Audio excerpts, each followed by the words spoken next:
going to be talking today about those limiting factors that are just a part of our biology that we oftentimes can't do anything about, that then limit our ability to make good, solid, and consistent financial decisions. You see so often financial people talk about the math and you just have to do this and then investments compound or whatever comes up. And the problem is that if we can't manage our own moods, the way that we think about money, or what it is that we might do out of our natural propensities, then we're not going to be able to build the level of financial success that we'd all like to have. So we're going to talk about 4 major reasons why humans can be terrible at finance. That's going to be the main theme of what we're going to cover today. So for us to talk about where humans are terrible at finance, we got to make sure that you know how you can engage us if you want to. My name's Paul Adams. If we haven't had a chance to meet yet, I'm CEO and president of Sound Financial Group. And you can check us out at www.sfgwa.com. You can download the first 3 chapters of a book that's based on our financial philosophy that is right there on the website, called Sound Financial Advice. Before this webinar is over, you could open up another tab and buy that book at Amazon. And you could sign up for our newsletter, or for that matter, come to one of our live events upcoming. What we want to be able to do is put you in the best possible position where you have, where you have good, solid, consistent financial advice, where you will get the best opportunity that we can find, or that you can find, to make good, solid financial decisions. So I don't know if you all have ever thought about this or the way people think. But here we are teaching on the subject of helping people design and build a good life, making it our responsibility as individuals to make good financial decisions. And one of the things that I often think about is that I think we are all responsible for our own experience. So that having been said, and a little bit tongue in cheek, I just like to say that it's your responsibility if you don't enjoy the conversation today. So let me talk a little bit about what our firm does from a 30,000-foot view and the way that we help people. And then we're going to get right to the topic at hand. So when we work with people, we're looking at their financial life from a 30,000-foot view.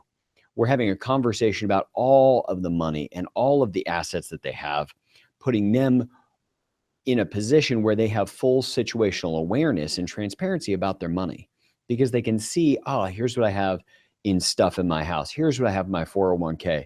And we actually use this tool that gives us the ability to aggregate that information from any of the financial institutions that you choose to aggregate it from, so that you can see a fully updated financial picture as often as you want to, 24/7, with or without your advisor.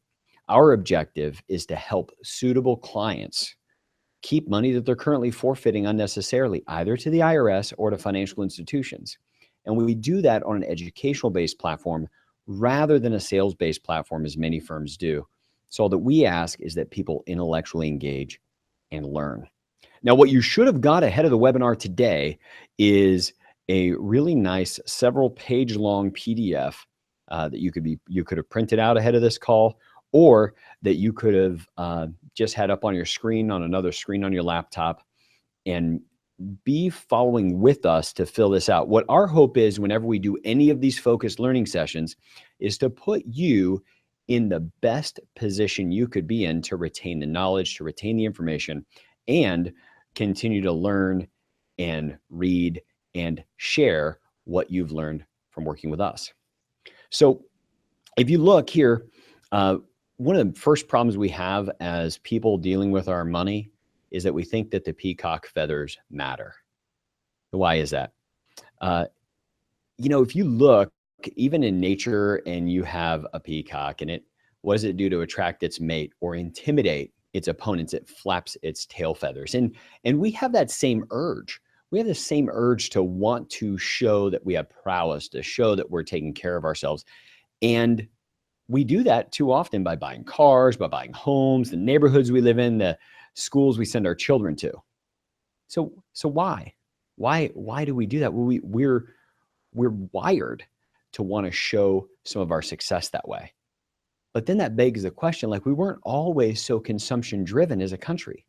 So why is it we were not so consumption driven in the past, but we are now? Well, let's go back to our early stages of our country and what used to happen. Well, when we were younger as a country, what we would do and what was normal is that we would actually talk about money differently than we do today.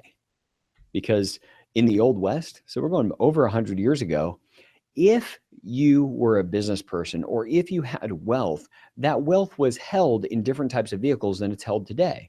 So for instance, people would know that you were the photographer.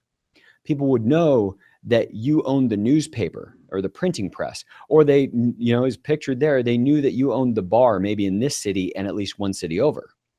So as a country, we used to value this virtue of frugality, and you'll see that blank you can fill in. And we used to, because while we had this natural biological draw to show off our peacock feathers, other people could see and we could talk about our assets like it was just normal to see and talk about our assets.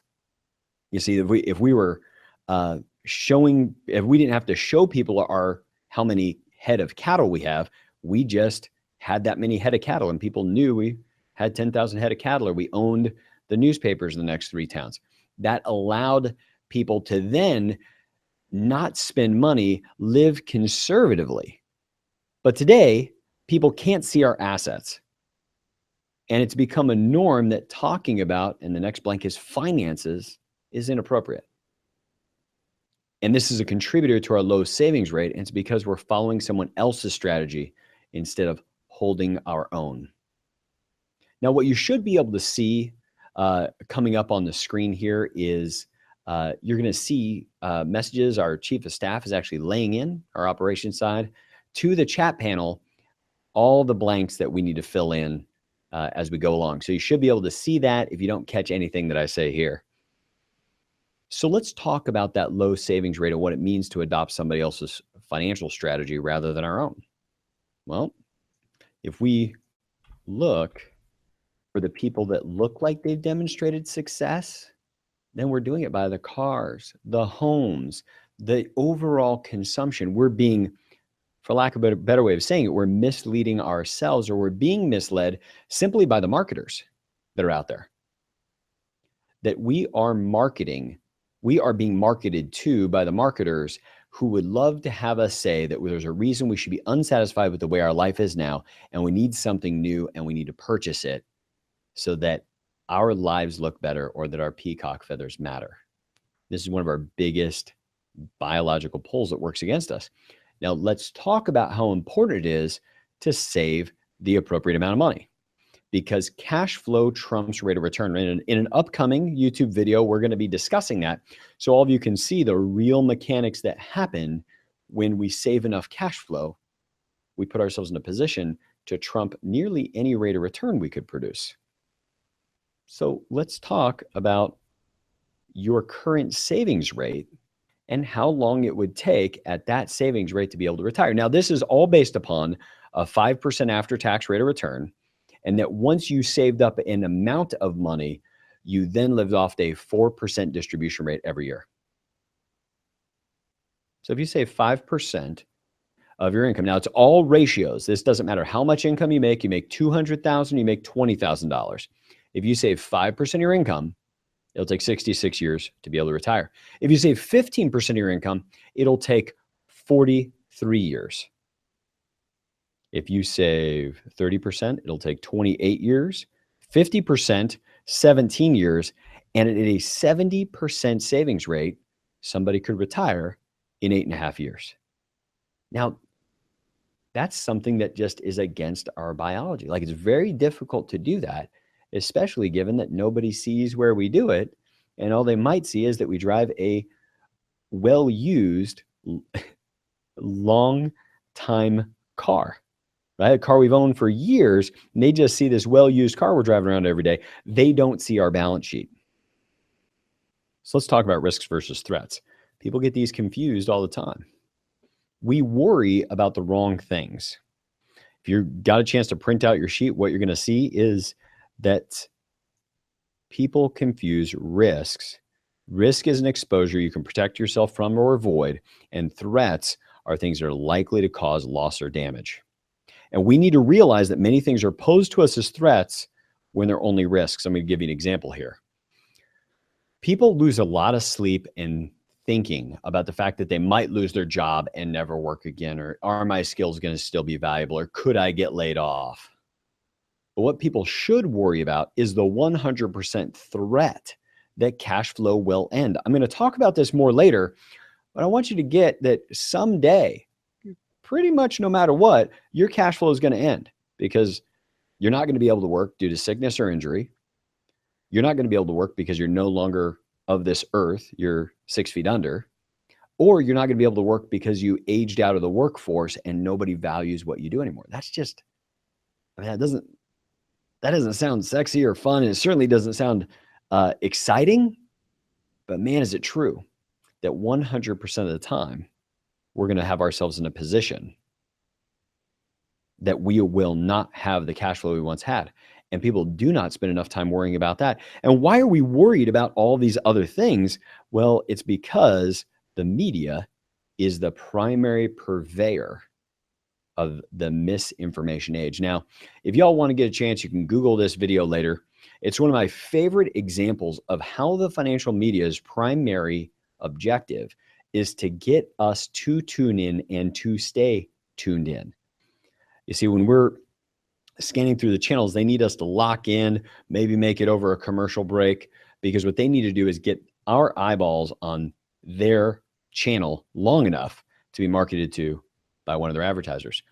So you can see here, this is a Playboy bunny who became a day trader. And I don't have anything about her being a Playboy bunny or not. But what is interesting was, if you get a chance to watch this, you'll notice partway through this interview with Neil Cavuto, she mentions that it's like, I don't remember, like May or June, and she's been a day trader since April. Now consider that. She's only been day trading since April, and now she's on a national newscast giving advice. Why?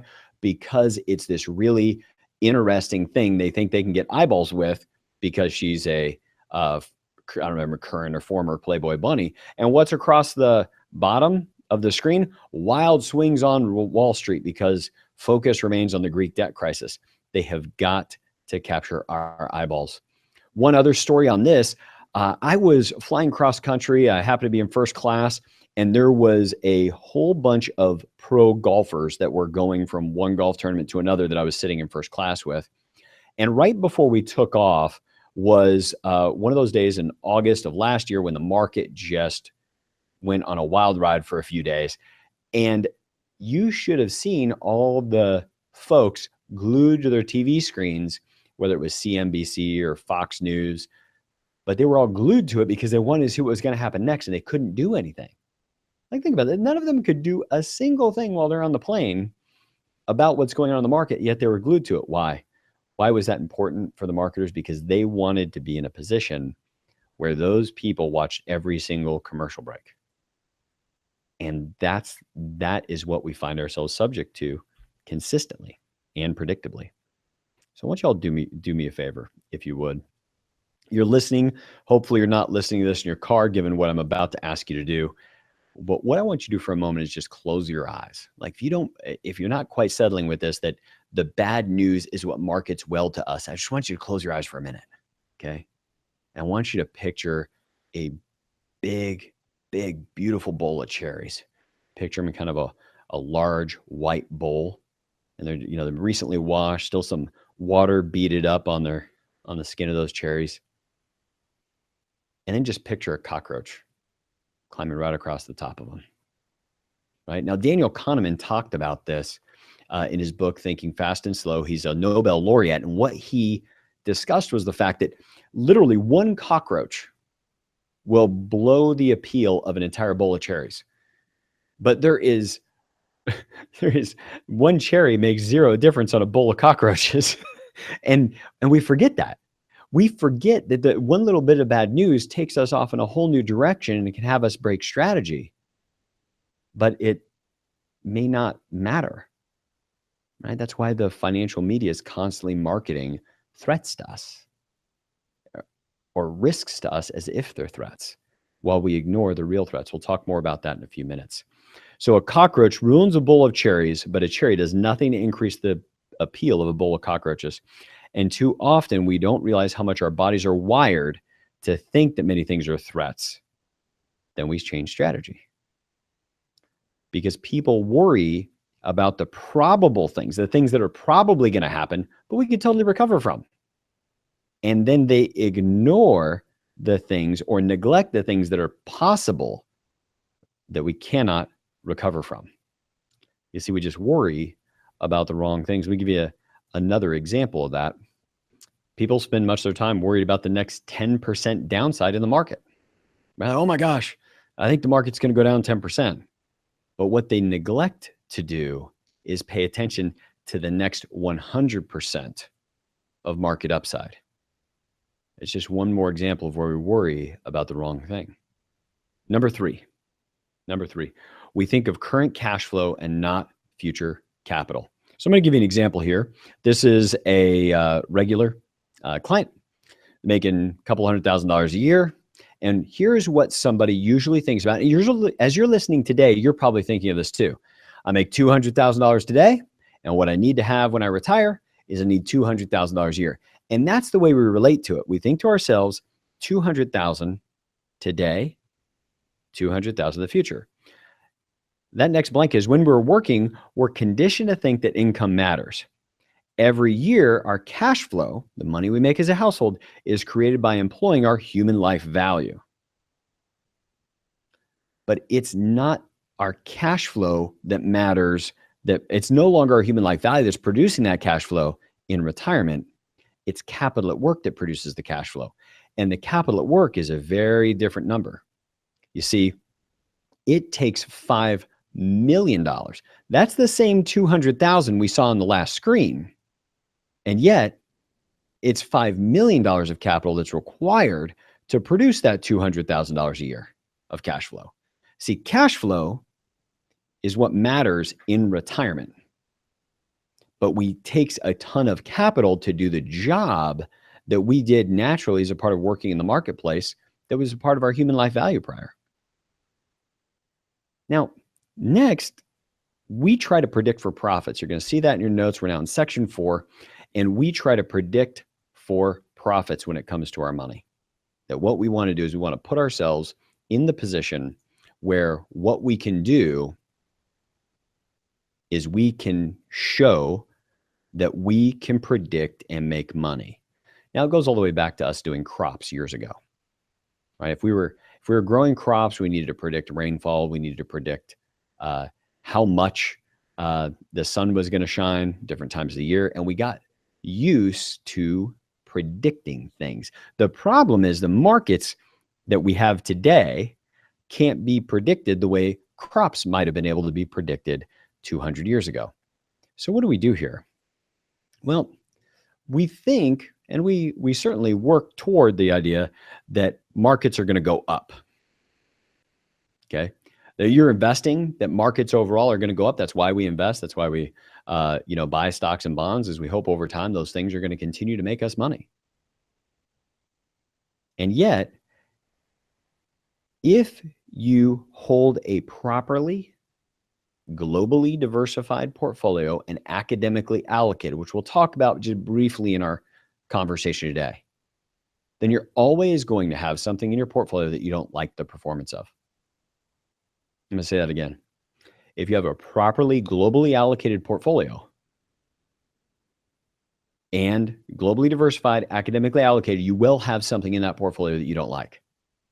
Now, why do I say that with such certainty? Because it's for sure that you will have some things that are winners and some things that are not winners in a portfolio every single year, if you're properly diversified. In fact, if you go through a year, and that's the next line, if you find yourself in a year where you're happy with your investments, you're likely undiversified. You see, people think about holding diversification or holding a portfolio is really, really hard when the market's down. That's not the time it's hard to hold a diversified portfolio. The late 90s, when tech stocks were going through the roof, was the hardest time to hold a diversified portfolio. Because what would happen when you were trying to hold a diversified portfolio is people were talking at the wine tasting about the fact that they owned the net fund and it was up 300% that year, or that they had bought, Netscape or whatever the next tech company was that had everybody's attention at that time. And that's when it becomes hard to hold strategy, not when things are not going well. So we want to predict for profits. We want to, it's part of our wiring. It's part of our biological wiring. And we don't have any academic evidence that works. Now, once we do diversify, we then have to rebalance consistently and predictably. So if we're going to rebalance, what that means is if you've got a portfolio that looks something like this, 45% in one sector, 20% in another, 25% in another, 10% in the fourth class, this is just to keep it very simple. Next year, if the part that's 45% did really well and now it takes up 55% of the portfolio, we're taking too much risk. So that's the next line. Once we diversify, we need to rebalance, and that rebalancing has to be automated. If it's not, we run the risk of trying to make a call at the time. Why? Because we'll think that we can predict for profit. Let's look at what procrastination does to us. I'll share with you a very simple story of a couple where the names and situation have been changed to protect the innocent. And this couple came in, great conversation. We were talking, they'd inherited some money. And as a result of inheriting the money, they said, these other advisors had talked to us and we're just not ready to invest yet. That's too big of a decision. We don't want to do that. And they had invested a significant amount of money, north of 7 figures altogether. And remember, they said they did not want to make any decisions. And yet what they had done is they had, they currently lived in a house that was part of the inheritance that was certainly more house than what they needed at their level of income. I think as a household, they might make $60,000 a year. But they took part of the capital and paid it off. They bought well into 6 figures worth of cars and paid off some credit card debt, all that. They made a ton of financial decisions that weren't investing, but they felt like they hadn't made any decisions. One of the things I would have everybody be present to is not taking action is absolutely making a decision. And let's look at how impactful that is over a 45-year-long career. So this graph is somebody saving every single year, about $15,000 a year, and they're increasing that at 3% per year. Now, what almost everybody does when they look at this graph is they say, well, man, I'm missing out on hardly anything. At the end of 3 years, it's only $52,000. What's a big deal? I can just wait. I'll save money later. I'm going to do other things right now, travel or, get myself a nicer car, whatever those things are. But we get distracted and we spend the money elsewhere rather than having it saved and having it building for us. And yet, if we look at the end of this graph, no matter when you start, you always have your first 3 years. You always have the first 3 years. What you miss out on is the last 3 years. In the last 3 years, this little graph, again, 5% after tax, just increasing savings with inflation every year of 3%. In the last 3 years, it grows from 4.3 million to 5.3 million. You see, when we're not in action around our money, we have that tendency to want to sit back and relax, or we have the tendency to not want to get to work on our money. As soon as we do that, we put ourselves in a position where we lose the back end of our one exponential curve during our lifetime. So the beginning versus the end of an exponential curve is quite different. And we need to delay. We need to delay that responsibility for instant gratification. Instead of procrastinating the investment decision, why don't we procrastinate the consumption decision? And then we got to be clear that we're wired to win or to not lose, depending on our personality type. And we need to be good with what we have. Right? That we too often don't do a great job as people just making sure that we're okay with the decisions and investments that we have. with the amount of consumption that we currently have, we get all wrapped up and largely unnecessarily. So other people make investing mistakes, and this is a quote I just want you guys to be able to have, is that there are great lessons in life, but sometimes those lessons are not great for the person that demonstrated the lesson. The real problem, though, again, something that works against us as human beings, all the people that make financial mistakes don't talk about the financial mistakes that they make. So we have to be really clear and proactive to prepare ourselves mentally, psychologically, and certainly against our natural tendencies so that these biological tendencies don't ruin our ability to build wealth and build success. So let's talk about how we start solving each of these. Solution number one around the peacock feathers. The first things I want to recommend everybody do is they pick up this book. It's by Dr. Thomas Stanley. It's called Stop Acting Rich. And the subtitle is And Start Living Like a Real Millionaire. Now, this is a hard book to recommend to people because it sounds like you're saying something terribly offensive. I'd like you to read this book. It's called Stop Acting Rich. What are you trying to say? Well, he's the same author that wrote the book, The Millionaire Next Door. This one just has a little bit of an edgy title.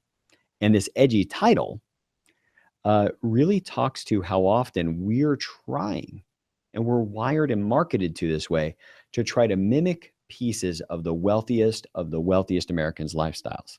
Even if not all of it, maybe just the wine we drink, but that can be a heavily eroding factor over time. So what we need to do is read a book like this, and then we need to design a strategy, talk about the strategy of the people in our lives, and then hold the strategy. Now, why is that important to talk about it? Well, too often people don't talk about money. We need to bring people into our strategy, and you got to feel free to tell people about it.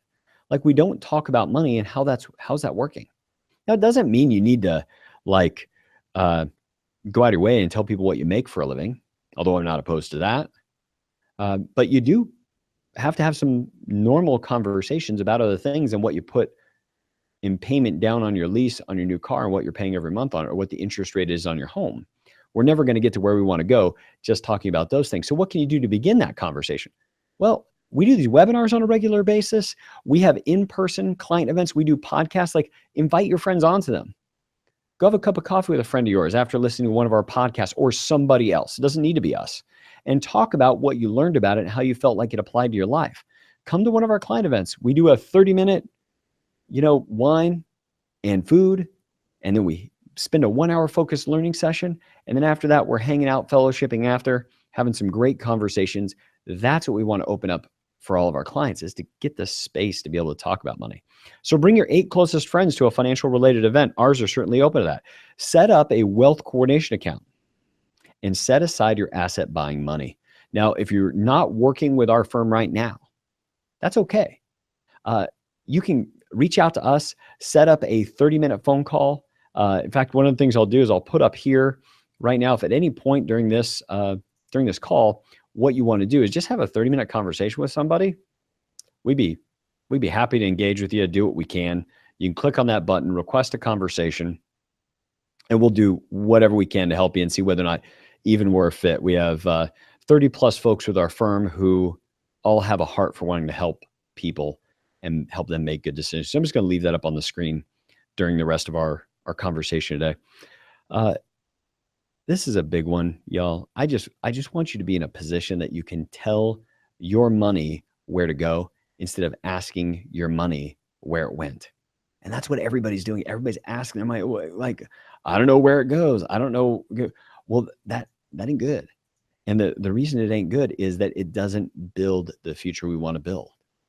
And we talk about building a strategy and holding strategy. I think this from Pablo Picasso is a really great quote.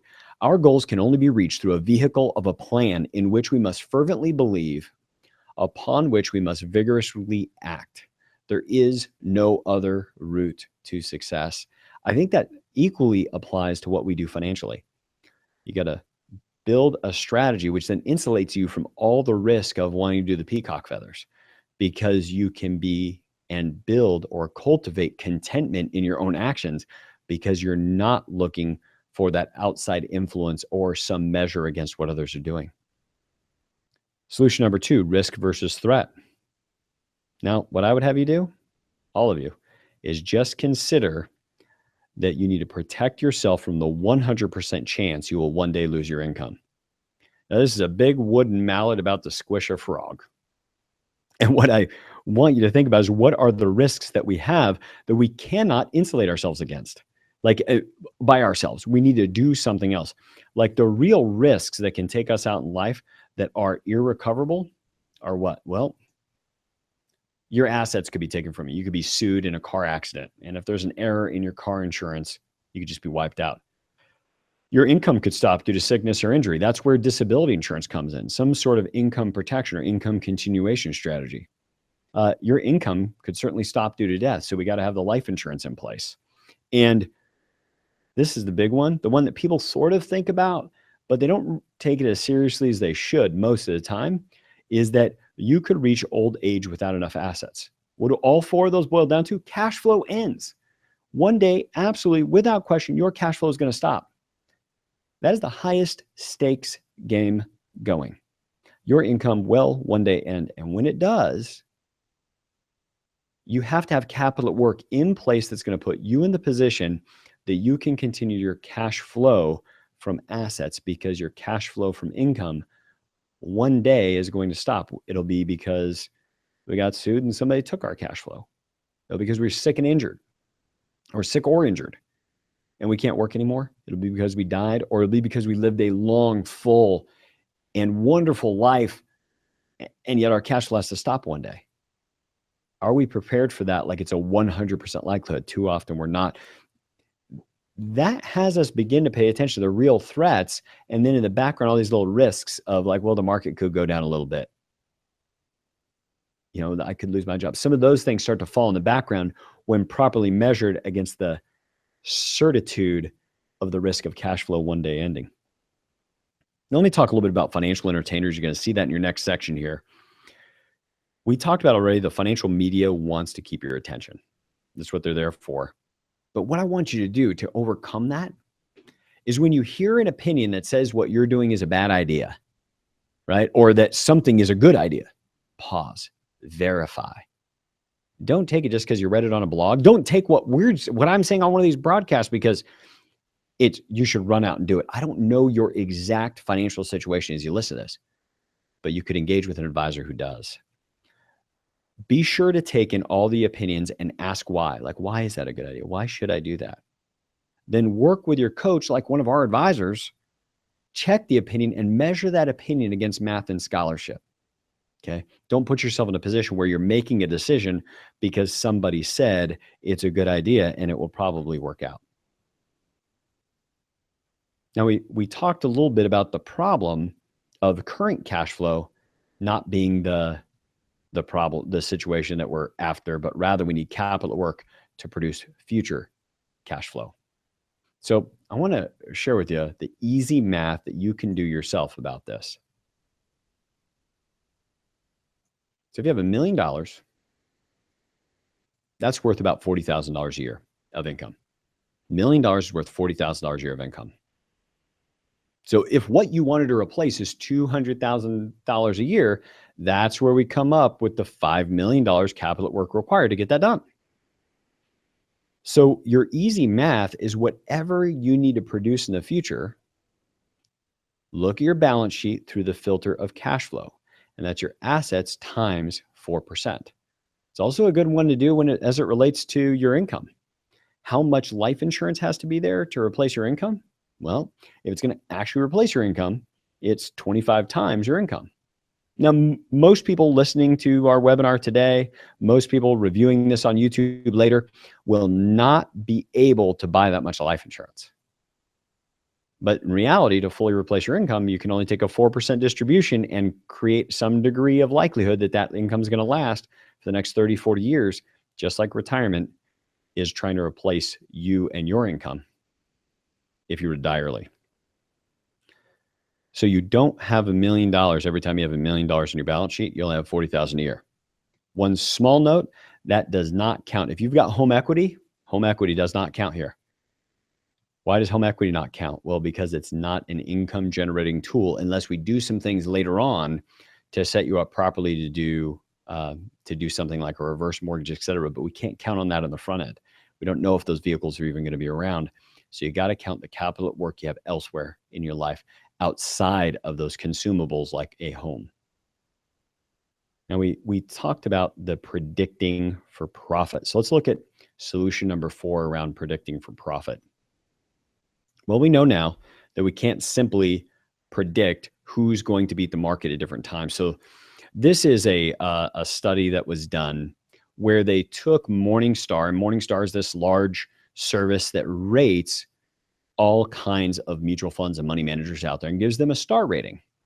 And as they give them their ratings, they then, as you can see, only a certain amount of them get 5-star ratings, and then a certain amount get 4-star ratings. Another section gets 3-star ratings, 2-star ratings, 1-star ratings.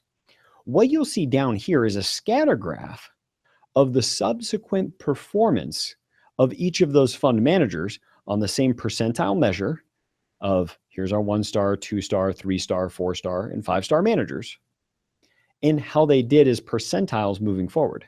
Were they the best, which would be up here like a 1, or the worst, which is a 100? Now look at the 5-star managers. Well, it doesn't look like you would think if they were a 5-star fund manager, they should have all performed at least in the top 10% the following 5 years. You see, there's no academic evidence that the active managers that are trying to pick stocks on our behalf can actually outperform the market in future years. There's just nothing there. And this really demonstrates it well. In fact, the 2-star performers, there's no evidence that they will remain 2-star performers. Lots of them end up as low performers, and lots of them end up as high performers. Well, let's look at our 3-star fund managers. I don't know about you, but that looks pretty darn close to random distribution to me. One side note, and if you've ever had a chance to watch our video on illusions of investing or come to one of our live events, you'll learn about the math of survivorship bias and dead funds. As you look down here, there's a lot of funds that are dead, meaning they're not even shown up here because they decided to close those funds, probably due to lack of performance.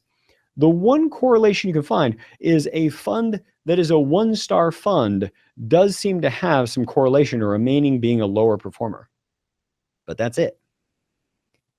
So we try to predict winners, and we try to do it by predicting what's going to happen, and it usually bites us. So what about just when the market goes down? Well, this is the mental accounting people go through all the time. This is just a snapshot. You can run it yourself from Google on the S&P 500 in 2008. And right near the end of 2008 in September, the market fell apart. And you can see that clearly here at the arrow. Now, the market fell apart, and what some people did is they said, I see this coming, and I'm going to get out. Okay? I'm going to get out when it's down. And it went down. And let's say somebody had the absolute amazing amount of guts to say, I'm going to picture a $5 million portfolio, that right there at 1200, beginning of September, they got out. And when they got out and then they went fully back. Like, I'm not even going to say that they went right at the bottom at the beginning of 2009, right? That would be the best possible time to get back in. That would have been like a 40% swing. But we can kind of all agree nobody would have had the guts. If you remember what it felt like at the beginning of 2009, very few people would have had the guts to go throttle full back on. In fact, what most people might have done maybe is by the middle of 2009, they might have got back in. And that would have left them really not saving that much. Maybe a 15% downturn is all they avoided. And many people, many more, might have waited like 18 months to get back in. And let's look at those two right there. 18 months later, the market was totally back to where it was. Now, what's the mental accounting we do for ourselves? This is the real problem. And we do it to ourselves. Nobody does this one to us. The real problem is the person that got out back here and then got back in 18 months later is going to tell everybody about how he avoided or she avoided a 40% downturn in the market. When in fact, as a result of having gotten out and they got back in, they avoided zero of the market downturn. They avoided some of the rough ride, but they didn't actually avoid any losses because they got back in right where they got out. And if you remember what that felt like, even 18 months after the downturn, people were still having a hard time selling homes or getting financing. And like, it wasn't as if that even felt like a good time to get in. And if we extend this timeline even further, you could see that it was unlikely that you had much financial gain from trying to time the market. But what are we going to do? We're going to look for patterns, even in our own actions, back testing history, like I avoided the 40% downturn, but you only avoided it if you got back in at the bottom. So what do we want to do? We want to help people reduce risk. So this is just a screenshot of the type of portfolios we use for our clients. I would highly encourage any of you to attend our Illusions of Investing, either webinar on a YouTube channel or come to one of our live events. And we're going to teach you more about how we manage money, how we tend to look at it differently, where our objective is not to try to help you beat the market, but rather just get what the market gets in the way of return and do it with the least amount of risk that we can manage, and certainly putting you in a position where you're not taking uncompensated risk. And so we can pick a portfolio that's meant right for that client. And then more importantly, going back to our tool, the living balance sheet, from 30,000 feet, making each decision based upon where other assets are. So let's go back to our worksheet. You see, planes don't fly. People don't think about that. Planes don't fly. They don't fly. Pilots fly planes. Planes left to their own will go down. It takes a pilot's intervention to help the plane orient through the air in a way that it stays aloft and gets to its destination. Markets don't make you money. Being an investor and having strategy is what makes you money. So you need to design a strategy and hold the strategy. And nothing's better to help you hold the strategy than to bring in a community of people, have the people that you know, love, and care about be a part of our culture and community, send them a copy of our book, bring them to our events, get them on our podcast, and have conversations about it. Because you can put yourself in a position where you can tell people, I don't want to do that. That would break my strategy. Nobody can ever have the power over you again to say, I can't afford that. Because as soon as you say, I can't afford that, you're playing their game. You keep them on your own turf every time you say, oh, me and my family would love to go to Hawaii with you, but that would break our strategy. Or I'd love to get that cool new car, but that would break our strategy. One more thought on investments before we wrap up this section is when it comes to downside volatility, it's really important to know your loss tolerance. Too often, especially as markets do well, people think about their risk tolerance and they directly correlate risk tolerance with, I'm going to get a higher rate of return. But the higher rate of return is only going to come if we can ride the market through what it does. So if the market's going to ride through what it does, we only get a chance to ride that entire roller coaster if we can stay in it. So really, as you're working for, even if you don't work with one of our advisors, think through what your loss tolerance is in any portfolio that you select, like the ones I just showed. What's the worst year it could look like if it goes down? And then am I okay with that? And could I hold strategy if that happens? So let's talk a little bit about what you can do from here, what ways that you could engage us or ways that we might be able to serve you as a client. I can't say it enough. Our goals can only be reached through a vehicle of a plan in which we must fervently believe and upon which we must vigorously act. There is no other route to success. So we talked about engaging people around you, talk about your strategy, share it with people. That's going to help you overcome an unbelievable amount of your biological biases to potentially making poor financial decisions. So I just want you guys to ask yourself this. You're going to see in the last few pages of your worksheets is, do you think you have an idea of what a good life is to you? Or do you have a written document that lays out your vision of a good life? And just hit the checkbox next to one of those. Would you say that I am not invested in the market or that I'm invested in the market? Would you say I don't know how markets work or that I know how markets work? Would you say I do not have a financial philosophy or I have a well-defined financial philosophy that I could stand and share at any time? Would you say you don't know your risk tolerance or where you are on the efficient frontier? Or I know my risk tolerance and exactly where I am on the efficient frontier. And here's the thing with question 5, you may not know where you are on the efficient frontier because you don't know where the efficient frontier is. You maybe have only heard that before. You don't know what that means. That's okay. That's the kind of thing we want to make our clients aware of and teach them. If you've been investing and you haven't been taught what the efficient frontier is, then that means you may have been sold what you now own rather than being educated and coached. I don't know if I'm getting appropriate market returns, or I consistently know whether or not I'm getting market returns. 7, I've been sold financial products and services, or I have a financial coach and educator.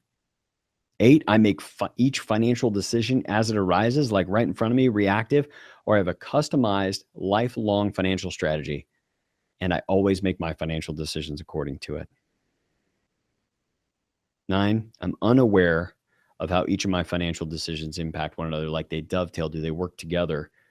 Do we have those advisors all in the same room, or at least one advisor that knows everything that we're doing? That's being aware of the interconnectedness of each of our financial decisions. And number 10, I'm content with my personal experience of investing and money, just gathering one tactic at a time, or am I ready to design and build a good life? If you're ready to design and build a good life, I would encourage you to just click on request a conversation. We'd be happy to set you up with one of our team members and put you in a position where you can just see if we're a fit. We have no idea whether or not the process that we use for our clients is going to be appropriate for you at this time. But we do know is it'll merit the time that you invest in the conversation. We journey our clients through a very simple process we call the legacy of significance process, and it just starts with that philosophy and introduction conversation. Then we clarify your vision for the future. We make sure that the walls are built around your castle and the moat is dug deep. We call that the physical foundation.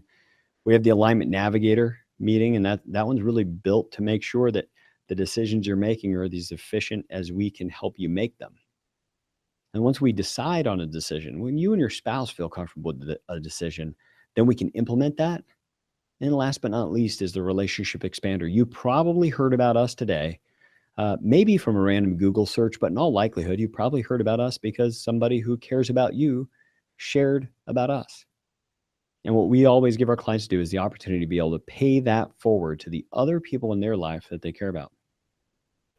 And I want to acknowledge you all for coming on this webinar or watching this on YouTube today. There's millions of people in the room, in the world. There are not millions of people in this room, but millions of people in this country that are not ready for retirement. You may be one of those people that's not ready right now or doesn't see yourself on the path to being ready. And that's okay. But the big difference between you and everybody else is that you took the time to engage and learn and listen and invest in yourself so that what you'd have the ability to do is the best opportunity to design and build a good life for you and for your family. And we look forward to the opportunity to helping you journey there. Now, you can get Sound Financial Bites, our podcast, right on your iPhone. You can get it on Stitcher if you're on an Android device. You can go to our website. Our advisors have written some wonderful articles. You can get our book. We're going to be releasing another book later this year. And we'd invite you in any way you want to be able to engage with us, up to and including that 30-minute conversation that's just built to make sure you can learn whether or not we're a fit for you or whether or not you're a fit for us. I wish you all the best, and I hope you're all able to design and build a good life.